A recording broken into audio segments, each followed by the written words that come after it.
එමතුමා මේ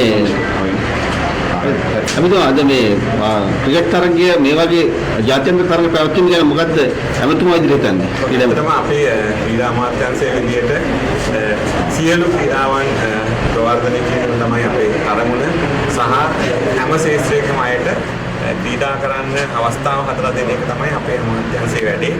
ඒක නිසා අපි ලංකාවේ දැනට අපිට ක්‍රිකට් ඇසෝසියේෂන් එකක් නැහැ. අපි ඒගොල්ලන්ට පුරුදු වුණා ක්‍රිකට් ඇසෝසියේෂන් එකක් අපි ලංකාවේ ස්ථාපිත කරලා මේ ක්‍රීඩාව ඉදිරියට ගෙනියන්න මොකද ලෝකයේ රටවල් වල ගොඩක් මේ වගේ තරඟ පවත්වන විශේෂයෙන් ඉන්දියාව පාකිස්තානයේ වගේ රටවල් වල ඉතින් අපි ඒ වෙනුවෙන් තමයි අද මේ ක්‍රිකට් තරගයට අපි ක්‍රීඩා අමාත්‍යාංශයේ අනුග්‍රහය ලබා දෙනවා අද දවසේ. ඉදිරියේදී මේ වගේ දුෂ්‍යාබාධිත ශ්‍රව්‍යාබාධිත තරඟ විතරක් නෙමෙයි ආබාධිත අය සඳහා මොන වගේ වැඩසටහන් ක්‍රියාත්මක කරන්න බලාපොරොත්තු වෙන්නේ? ඔව් විශේෂයෙන්ම අපි බ්ලයින්ඩ් ක්‍රිකට්, ඩෙෆ් ක්‍රිකට් දෙකටම අපි සංගම් පිටවන්න දැන් අපි ඉල්ලීමක් කරලා තියෙනවා. ඒ වගේම අපි පැරාලිම්පික් එකට විශාල මුදලක් වියදම් කරනවා. මම හිතන්නේ ගිය අපේ ත්‍යාග ප්‍රදානෝත්සවයේ මිලියන 40කට වඩා අපි පැරාලිම්පික් එකට ත්‍යාග මුදල් විදියට ලබා දුන්නා. ඒ වගේ අපි සියලුම ආකාරයේ මැදිහත් වීම කරනවා ඒ සෑම අංශයකම ක්‍රීඩාවන් ඉදිරියට ගෙනියන්න. ඉදිරියේදී පොදු රාජ්‍ය මණ්ඩල තරඟ වලට මොන වගේ සූදානම්ද ශ්‍රී ලංකාව ඉදිරියට තියෙන්නේ? දැනට කණ්ඩායම තෝරලා තියෙන්නේ මට ක්‍රීඩකීන් ගාන මේ සතියේ තමයි ෆයිනලයිස් කරලා තිබුණේ මම හරියටම සංගම්.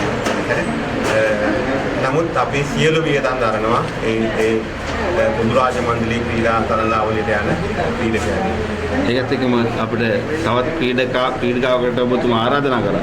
ඒ වගේ විදේශීගතව ඉන්න කට්ටිය ලංකාවට ගෙන්න ගන්න කොහොමද? ඔව් අපේ ප්‍රතිපත්තියක් විදිහට අපි අනුගමනය කරනවා ලංකාවේ සම්භවයක් තියෙන ලාංකීය ක්‍රීඩකයෝ පිටරටවල ඉන්නවනම් ඒ අයට ඇවිල්ලා ක්‍රීඩා කරන්න අපි ටියානා සමසේකර ආවේ ඒ විදිහට මට දැන් ඒ වෙනකොට තවත් ක්‍රීඩකාවන් ගණනාවක් ලංකාවට ඇවිල්ලා කතා කරලා තියෙනවා. ඊයේ සතියේ ස්විට්සර්ලන්තයේ ඉඳලා ක්‍රීඩිකාවන් දෙදෙනෙක් ආවා.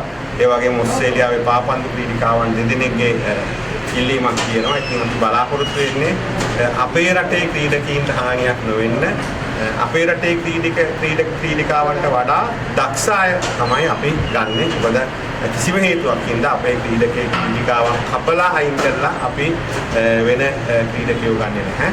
හැබැයි ඒ එන අය නිශ්චිතවම අපේ අයට වඩා දක්ෂ ලෝක මට්ටමේ ඉහළ ශ්‍රේණිගත කිරීම වල ඉන්න ක්‍රීඩකයෝ තමයි අපි ලංකාවට ගන්නෙ. ක්‍රීඩා සංගම් වලින් මොන වගේ සහයෝගයක්ද මේ තරඟ වලට ක්‍රීඩකයන් යවන්න ලැබෙන්නේ?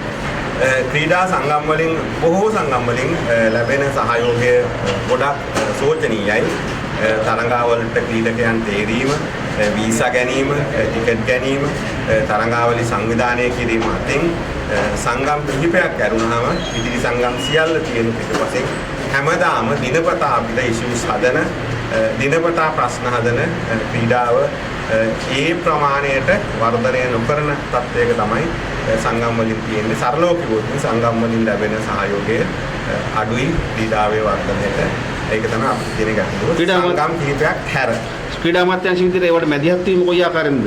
ඔව් මැදිහත් වීම කරගෙන යනවා. ඉතින් ඒවයි සීමාවක් තියෙනවා. දැනට අපි අමාත්‍යාංශයේ යටතට අපි 11ක් අරන් තිබ්බ සංගම්. ඉතින් අපිට එහෙම සංගම් ලොකු ටොගයක් අරගෙන තියෙන සංගම් සියල්ල අරගෙන අමාත්‍යාංශයට නඩත්තු කරන්න බෑ. ඉතින් අපි පුළුවන් විදිහට මේක කළමනාකරණය කරගෙන යනවා. මොකද මේ සංගම් වල තේරෙන නිලධාරීන්ගේ වගකීම තමයි ඒ අය එන්නේ ඡන්ද ඉල්ලලා දිනන්නේ මේ ක්‍රීඩාව ගොඩනගා ගන්න නම් ඒ අය ඒ වැඩේ කරන්න ඕනේ. ඔබතුමා සමහර සංගම් වලට පත් කරා ඔබතුමා කමිටු පත් කරා. ඒ කමිටු සක්‍රියව ක්‍රියාත්මක වෙන්නේ නැහැ කියලා චෝදනා කරනවා. මෙහෙම අපි කමිටු පත් කරන්නේ විශේෂයෙන් මේ සංගමය නැවත ගොඩනගන්න. ඉතින් අපි සංගම් කිහිපයකට කමිටු පත් කරලා තිබ්බා. ඒක සක්‍රිය වෙන්නේ නැහැ නෙවෙයි. දැන් අපි රග වලට කමිටුවක් පත් කළා තමයි රග ලංකාවේ නැවත ස්ථාපිත කළා රග ෆෙඩරේෂන් එක හදලා ඡන්දෙ තිබුණා. ඇතුළු ඒවත් ඒ වගේම අපි නෙට් බෝල් එකට කරා එකින් එක බේරගෙන දිහාගෙන යනවා. ඔය කරාටේ ක්‍රීඩාව මේ ඔවුන් මේ වෙනකොට මාධ්‍ය හමුතියදී කියන ඔබතුමාගේ කමිටුව ක්‍රියාත්මක නැහැ. ඔව් ඒ සභාපතිතුමා අත්නොමති තීරණ ගන්නවා කියන්නේ. මෙහෙමයි ඔව් හැම ක්‍රීඩාවෙම කණ්ඩායම් 3-4ක් තියෙනවා. එක්කෙනෙක් මරා ගන්න රණ්ඩු කරන මත හදන. ඉතින් ඒක නිසා ඒක කරාටේ විතරක් නෙවෙයි හැම ක්‍රීඩාවකම තමයි මේක අපේ රටේ පොදු එක. ඉතින් අපි බලමු දැන් අපි මේ ළඟදී සවුත් ඒසියන් තරඟාවලියට කරාටේ ක්‍රීඩිකාවන් යවන ක්‍රීඩිකාවන් යවනවා. ඒකේ අපි අතට ගත්ත වැඩේ නිලවරණයක් තියෙන එක සහ වංචා දූෂණ හොයන්න. අපි දැන්ටමත් වංචා දූෂණ සම්බන්ධයෙන් CID සියල්ල වාර්තා කරලා තියෙනවා. ටික දවසකින් මේක ඉස්සේ. ඔබතුමාට උඩින් ඉන්නවා කියලා කියන සභාපතිතුමා ඒක. නෑ එහෙම එකක් නැහැ. ඒක මම නේ ආපත් කරන්නේ මට උඩින් ඉන්නව නම් ඉන්නේ ජනාධිපතිතුමා තමයි. ටිරොන්ට් ෆර්නැන්ඩෝගේ මේ ඉන්ඩෝර් ස්ටේඩියම් එක ගැන ඔබතුමා බලන්න ගියා. මොකද්ද ඉදිරියේදී කරන්න බලාපොරොත්තු අපි ඒක සංස්කරණය කරන්න තමයි මුදලක් යට කරලා නැවත තාපත්තර බක්කාන්ත බලාපොරොත්තු. අවුරුද්දෙන් මේ මම අමතර ප්‍රශ්නයක් අහන්නේ ක්‍රීඩාවට අමතරව. දැන් මේ ඒකාබද්ධ විපක්ෂයේ කියන කණ්ඩායම හරියට කලබල වෙලා මැතිවරණයකුත් නැහැ. ආම්දුර මේවා මිනිස්සුන්ට අමාරුයි කියන හැබැයි මිනිස්සු නම් කෑ ගන්න බඩක් වෙන්නේ නැහැ මේ. මොකද මේක ඇත්තට මොකද මේ කලබල වෙලා තියෙන්නේ? ඔය ඇත්තට ඒකාබද්ධ විපක්ෂයට අමාරුයි මේ දවස්වල. මොකද ඔළුව අහු වෙනවා පාතාලේ මර්ධනය කරනවා ඒ නීතිමය කටයුතු කරනවා. ඉතින් විපක්ෂයත් ඒකට අහු වෙනවා. විපක්ෂයත් දැන් ඉස්සරහදී ඇතුළට යන්න වෙනවා. ඉතින් එතකොට ඒ අය කලබල වෙන එක, ඒ අය බොහෝ මත දක්වන්නේ මං වෙන එක, වෙනස් ස්වභාවයකට යන එක හරි සාමාන්‍ය දෙයක්. අර දයාසිරි මන්ත්‍රීතුමාගේ ප්‍රකාශයනේ ඕම එකතු වෙන්න කියලා කරපු ඉල්ලීමෙන්ම අපිට ලංකාවේ දේශපාලන විපක්ෂයේ තියෙන තැන අපිට තේරුම් ගන්න පුළුවන්.